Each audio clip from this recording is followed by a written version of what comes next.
Welcome or welcome back again to our subject of goal setting for 2021. It is January 5th, so I am assuming, or at least hoping, that you have set your repeat client goal for 2021. If not, you could already be a day behind.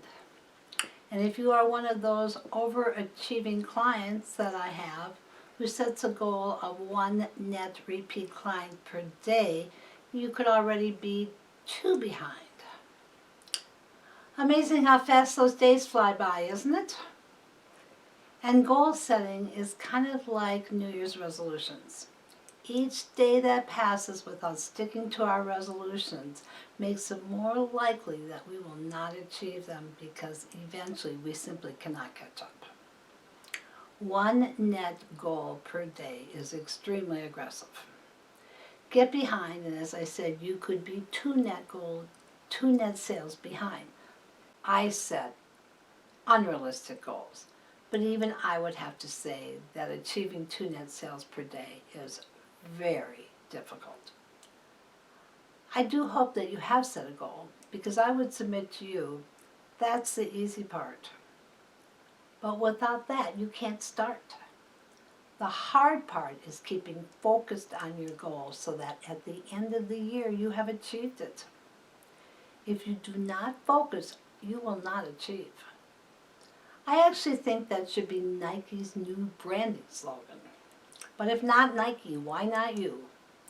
If you do not focus, you will not achieve. To stay focused on your goal, and how you are doing at achieving that goal, which is far more important, needs to be in front of your face every single day. Numbers on a spreadsheet on your computer are not in front of your face every day. And unless you choose to look at them, you're not going to realize whether they're good or bad. And if they're bad, you probably won't look at them unless you're a masochist. So how do you keep numbers in front of your face every day? Something as simple as a wall chart works perfect. It doesn't need to be fancy. I used the back of old wallpaper. I had a roll of wallpaper and just used the back of it when I first started. I will certainly admit a dry erase board with taped squares works a lot better and is far more efficient. You can erase them each month. Making all those lines every single month took a lot of time. So what do you need to track on that wall chart? Well, let's just start with the basics. This wall chart shows you an example of a company that has a goal of one net repeat client per week.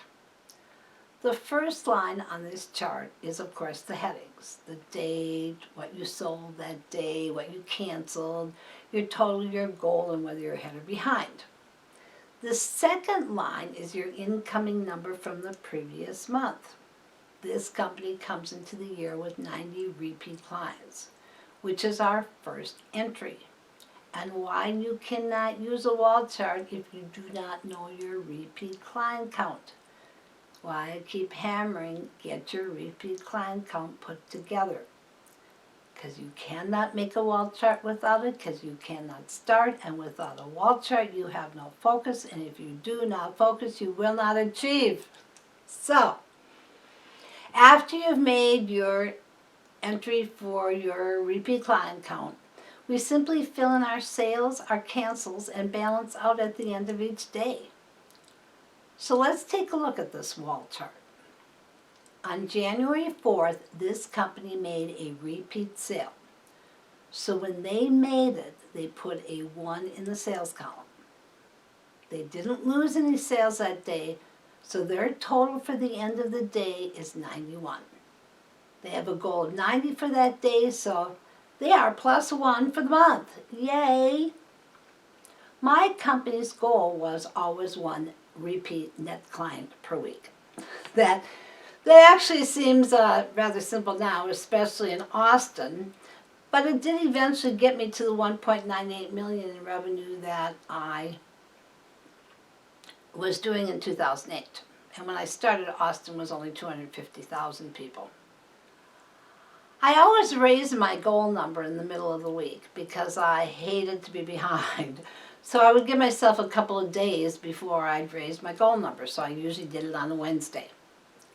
If you remember, I mentioned earlier that I have had a wall chart since the day I opened up our business.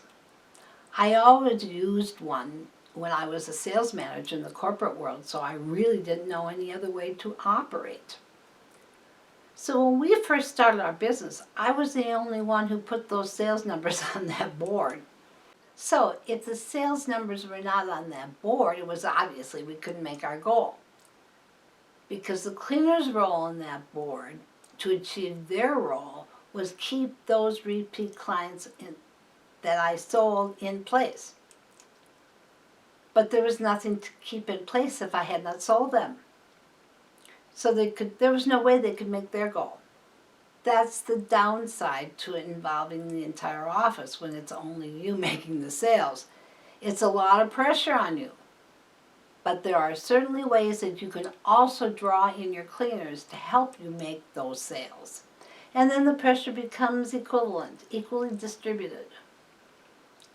Unfortunately, back to this company, on January 5th, they lost one of those repeat clients that those cleaners were supposed to keep in place.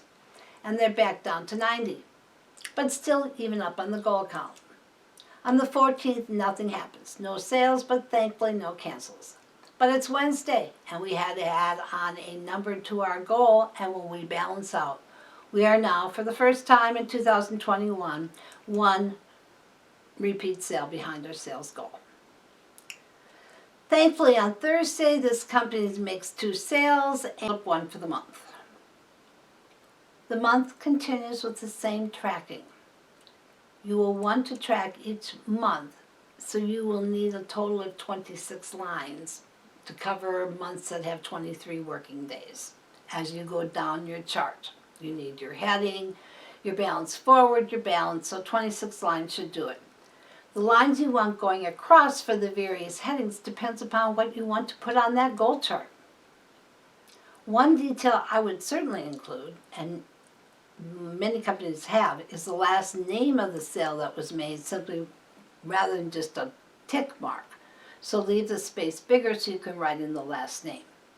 I saw an office that made 4 repeat sales in one day, and at the end of the week when they were kicking back, drinking their coffee and admiring how great they had done on their wall chart, somebody goes, "Hey, who's that client?" And they realized that it got missed in the hubbub and all the activity, and had they not had that wall chart, that client never would have gotten added to their software system. In my opinion, in this business, you can never have too many checks and balances, especially the bigger you get. I'm going to close here. Our next session will cover how to tie your staff and cleaners into the wall chart, so you are not the only person in your company focused on growth. Perhaps a better slogan would be, if everyone does not focus, everyone cannot achieve. So keep that wall chart open. Don't make it yet until you determine what you want, how many sections you need going across. Thanks for listening. I hope I see you next time. Please contact me if there's anything I can be of any help with. My email is sltinberg@yahoo.com. My phone number is 512-964-9750. Stay safe, stay focused, and most of all, have fun.